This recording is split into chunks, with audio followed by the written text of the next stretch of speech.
understanding the nature of vision.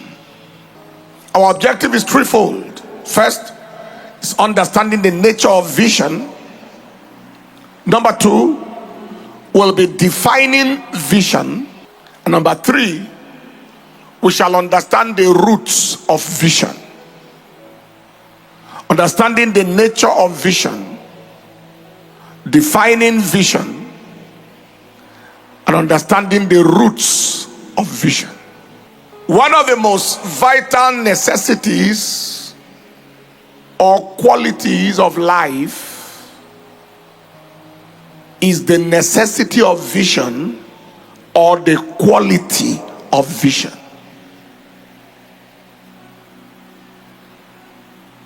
It is as necessary as entering a vehicle and knowing where you are going in that vehicle.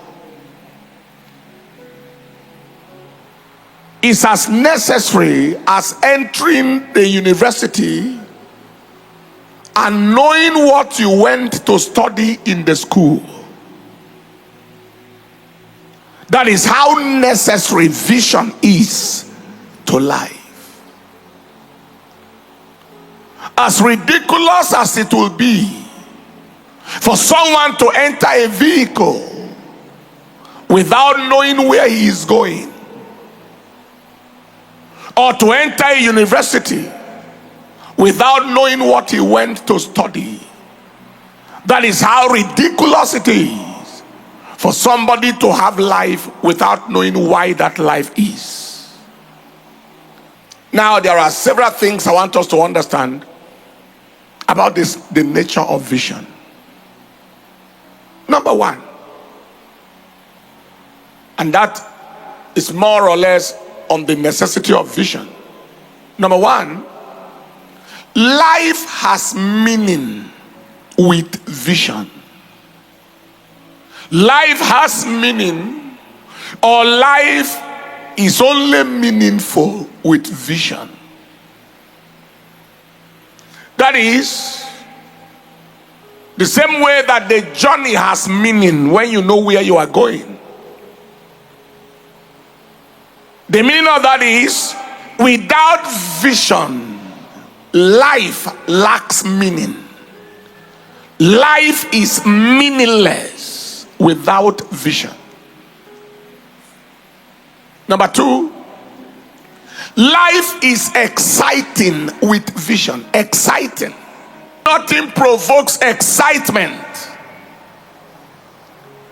for life like vision. And I'm talking from experience. The realization of goals and visions is a trigger for excitement. It's a trigger, it's a tonic. Without a vision, life is dull. Without a vision, the excitement of life can't be there. Just a boring, monotonous routine that is meaningless. Number three, life and time are useful with vision. Vision is time, it has a relationship with time. Life and time are useful with vision. That is, there is what to do with time where there is vision. For the vision is for an appointed time. Number four, vision imparts discipline to life. There is something called the discipline of vision. Vision imparts caution to action.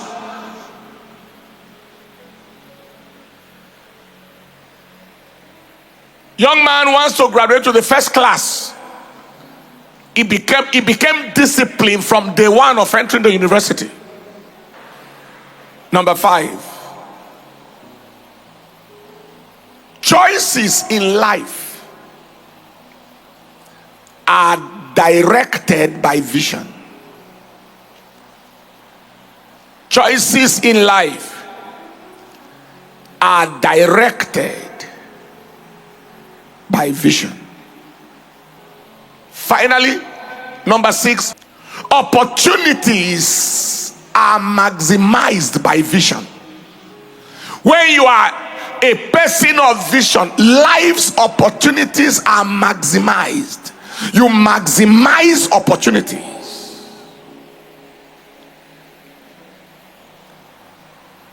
In the book of Ephesians chapter 5 verse 14 to verse 16, he said, wherefore he saith, awake thou that sleepest, and arise from the dead, and Christ shall give thee light. See then that you walk circumspectly, not as fools but as wise, redeeming the time, because the days are evil. Buy up opportunities. What's the meaning of that to you? If you don't know what you are looking for,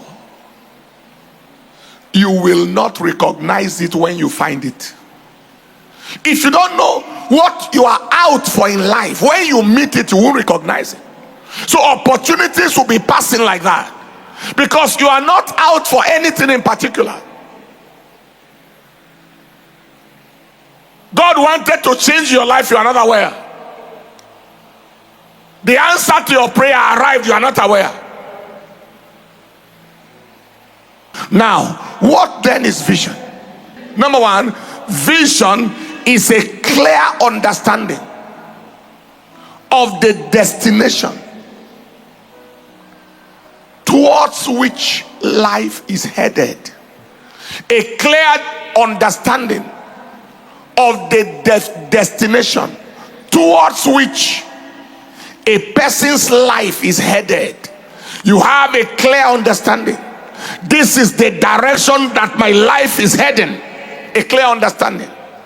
Number 2, vision is the mental possibility of future reality. That is, there is a possibility mentality that is clear to you about the realities of your future. And number 3, vision is the blueprint, design, or navigational guide for life and destiny. It's a blueprint, it's a design, it's the navigational guide for life and destiny.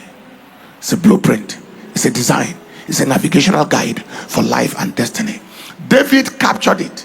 It's like, before this building came, there was a blueprint, there was an architectural design. That is how vision is.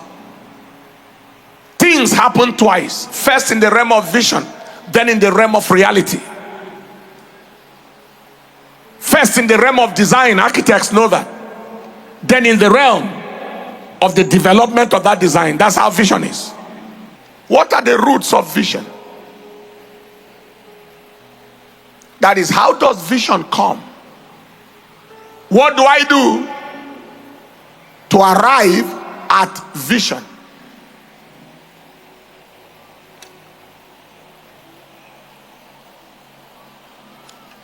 Number 1,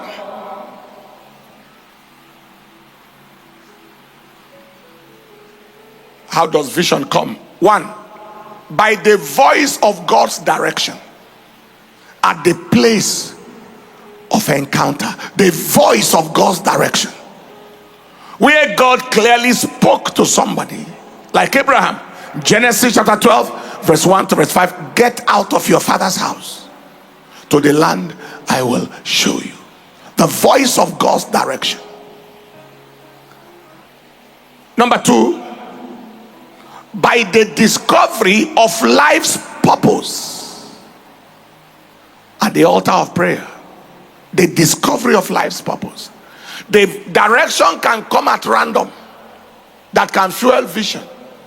But in this discovery, you stepped into the place of prayer directly. Lord, what are you saying about my life? Number 3, by accessing inner yearnings and desires of the heart inner yearnings and desires of the heart. For some reason, there is a yearning in the heart. There is a desire in the heart for something. And you are attempting to pay attention to that yearning. Brethren, there is a connection between your heart and your destiny, your heart and your vision, your heart and your purpose. There is a connection between your heart. You say, guard your heart with all diligence, for out of it are the issues of life. Proverbs 4:23. From your heart, life issues, vision issues, destiny issues. They issue out. Number 4, by connection with established needs, both of the kingdom and of society. Attention to established needs. And I will explain what I mean. That is, your eyes have a way of being drawn to needs, to particular needs of the kingdom, particular needs of society. Your eyes have a way of being drawn. What other people see and it means nothing to them, it draws your attention in an unusual way. Genesis chapter 40 verse 5. And they dream, both of them, each man his dream, one night. Verse 6. And Joseph came in the morning and looked upon them, and behold, they were sad. It was not only Joseph who noticed that these people were sad, but it was only him that their sadness meant something to. It was only him that wanted to do something about that sadness. That's why we differ. So I like you to pay attention to what draws your attention. You may have an answer for your generation there. Pay attention to what draws your attention. Finally, number 5 for this service, by access to divine inspiration, ideas, and wisdom. God will use divine inspiration, divine ideas, divine wisdom to impart upon you vision for life. Most of the inventors in history were people who caught light of inspiration and they found purpose and vision and solved several problems. The light bulb and all the things we are using, the microphone. Thomas Edison, the same person with the voice box and the same person of the light. I give you two entrance points into the world of vision. Number 1, seek first the kingdom. Seek first the kingdom. You call it the God first lifestyle. Possess the God first lifestyle. When you put God first, you will find your place on earth. If God is first in your life, it is not possible to lose place in life. Matthew chapter 6 verse 33. You know, when we were growing up, many people say, this one say, I'm an apostle, I'm a prophet. And so several of my loved ones, they knew what they felt was their calling, but I didn't know mine. What did I do? I drew myself into kingdom. Anything I knew to do for God, I was doing. The campus fellowship where I went to, when I rededicated my life to Christ and cleaned out the chairs and entered inside and then stood outside and began to welcome people, I met the one of the fellowship officials at the Ida Crusade. That was 40 how many years ago? He's the principal officer of the Polytechnic. Hugged, loved each other. And I told my story. Cleaned out the chairs. I was just lost for God. I was ready to do anything. In fact, one of our young men in those days said that he saw the vision of where he has a ministry, and I was the one assisting him. I say yes.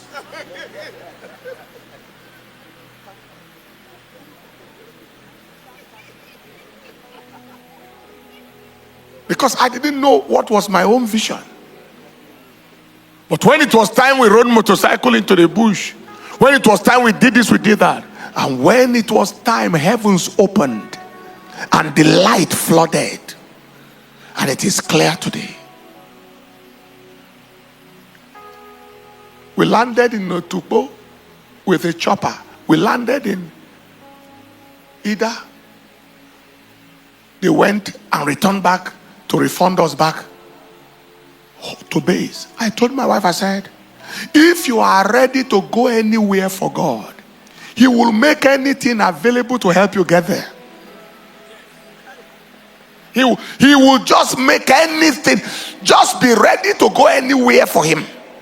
And also be ready to go where others won't go. He will give you equipment. He will make equipment available for assignment.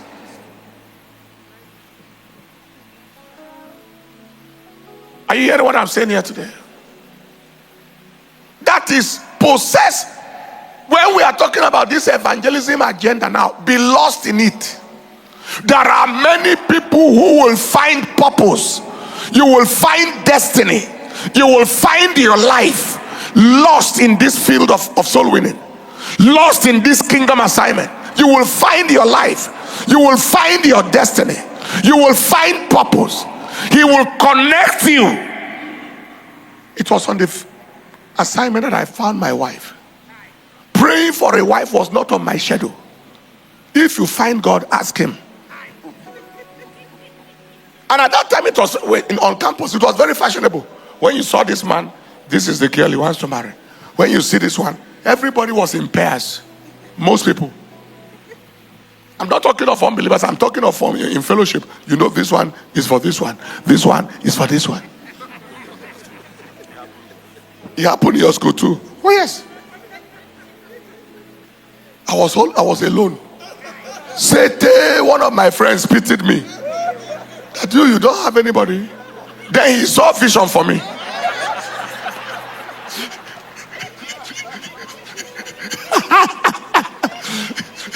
Maybe I had no capacity to see it quick. I couldn't see it quickly. He quickly saw a vision for me.